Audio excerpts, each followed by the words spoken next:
Seenaa Dooktora Kabajaa Alii Birraa. Aliin Birraa maqaan dhalootaa Alii Muhammad jedhamu kan beekamu fulbaana 29/1950 Dirreedaawaatti akka dhalate beekama. Alii Birraa weellisaa, qindeessaa, walaleessaa fi sabboonaa Oromoo ta'uusaa beekamaadha. Aliin fulbaana 29/1950 magaalaa Dirreedaawaa naannoo Laga Harree jedhamutti dhalate. Aliin kan dhalate Dirreedaawaa keessatti yoo ta'u, abbaa fi haati isaa Aliin dhalatee waggaa 3tti adda ba'an.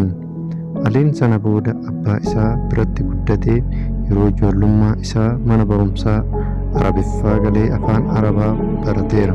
Sana boodas mana barumsaa galee amma kutaa 6ffaatti barachuun isaa ni beekama. Yeroo ijoollummaa isaa karaa irratti daldala adda addaa hojjetee of gargaaraa ture. Wayita umuriin isaa waggaa 13 ta'u Hawwisoo Arfan Qalloo kan aadaa Oromoo guddisuu dhoksaadhaan hojjechaa turetti makame.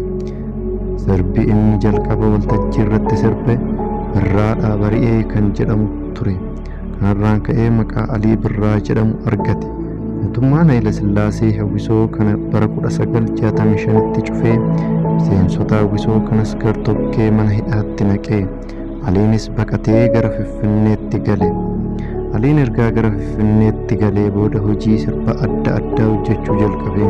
Yeroo kana Aliin sabboonaa Oromoo Ahmad Taaqii wajjin wal baree.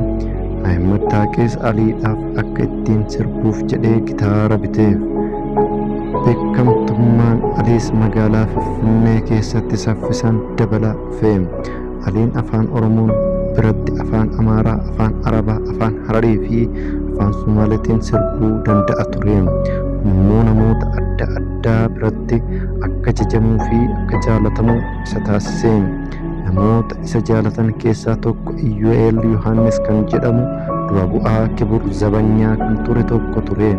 Innis Aliin Kibur Zabanyaatti akka makamu godhee achittis weellistoota beekamoo kan akka Muhammad Ahmad, Xilahuun Gassasee, Buzunesh Baqqalaa fi kan kana fakkaatan itti makame. Kibur Zabanyaa keessatti yeroo turetti carraa gara naannoo adda addaa deemeetti dandeettii isaa agarsiisu argate. Gara Sudaanis deemee weellistoota beekamoo akka Muhammad Waardifaa wajjin sirbee. Yeroo Finfinnee jiru waltajjii gurguddaa akka Hagar Fiqirrii fi Raas Tiyaatirifaatti sirbaa ture. Boodarra abbaa isaa wajjin mari'atee Finfinnee gadi lakkisee deemee bara 1970 keessa yeroo warraaqsi Itoophiyaa jalqabu Ahmad Taaqii baha Itoophiyaa keessatti loltuu mootummaatiin odoo loluu du'ee. Aliinis baay'ee gaddee akkas jedhee sirbe. Yaa hundee bareedaa, yaa fiixee miidhagaa, hundeen maqaa kan biraa Ahmad Taaqii ture. Aliin hojii isaa weellisummaa fi qindeessummaa itti fufee albeemii isaa jalqabaas bara 1971 baase. Kunis albeemii sirba afaan Oromoo kan jalqabaa ture. Seenaa sirba Oromootti keessatti achi booda sirba jaalatamuu akka hin yaadin Asaabalee ammallee fi gammachuu godhate. Albeemiin isaa sirboota afaan Sudaan kan akka Al Habib Ween fi sirba Harar kan akka Yideen Qaal of keessaa qaba. Alii Birraa imbaasii Iswiidin kan Finfinnee jiru keessatti itti aantu seektarii vaayis seekiriitii kan turte Alii Gaa'ilaaf gaafatte. Aliinis gaaffii kan fudhatee bara 1985tti ishee fuudhee. Maqaan ishee Birgaataa Atroom jedhama. Birgaataan kan dhalatte Iskootloomii Iswiidin keessatti adoolessa 21/1942 bara 1986tti haati manaa Alii Saawud Arabiyaatti jijjiiramte.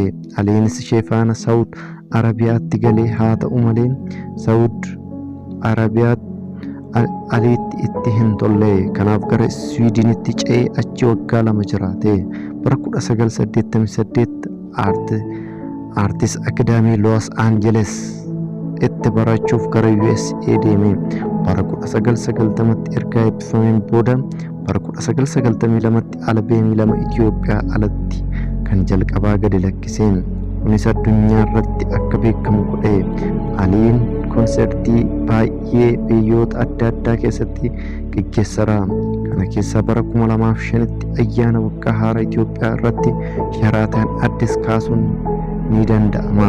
Bara 2009tti Aliin dhukkuba kaansarii marrimmaaniin akka yaalamaa jiru yoo dubbatamu, garuu sirba akka itti fufuun hojjetu yoo dubbatu albeemii isaa kan dhiyoo baasee garuu kan dhuma ta'uu hin hafu jedhama.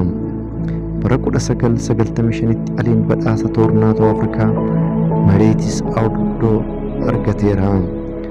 Bara 2010tti immoo Yuunivarsiitii Jimmaa irraa Dooktereetii kabajaa argate.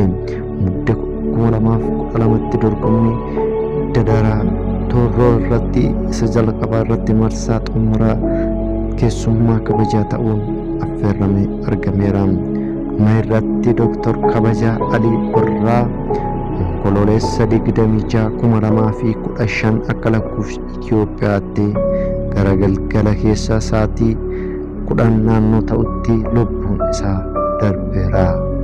Seenaan Dooktor Kabajaa Alii Birraa kanuma irratti raawwata. Waan nu dhaggeeffattaniif galatoomaa isin